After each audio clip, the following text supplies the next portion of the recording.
be ny vokatra fa ny mpiasa no vitsy. Angatao ara ny tompom-bokatra ny iraka mpiasa amora ny vokany. Lioka 10:2. Nanendry olona hafa miisa 70 na koa 70 Jesosy mba handeha hialoha azy any amin'ireo tanàna sy toerana izay mbola alehany, ary nasainy nandeha tsiroroa izy ireo. Miavaka amin'izay endrim-panirahana ihany koa ity nataon'i Jesosy ity, satria asa fitoriana ny filazantsara no atao, izany hoe ady ara-panahy, saingy toa-tsotra ery ilay dingana. Olona heverina ho tsy mananatra-kefa no nirahina, mandeha tsiroroa fa tsy hoe mandeha tsirairay na tsy folofolo. Nirahana hialoha azy fa tsy hoe hanaraka azy na hiaraka aminy. Teny manome toky fa tsy ilay mampatahotra na koa mampiahotra.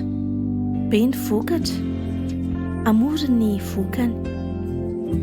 Fahombiazana mampitolagaga sy fifaliana tsy ombitratra nefa no nozarain'ireto iraka ireto rehefa niverina teo amin'i Jesosy.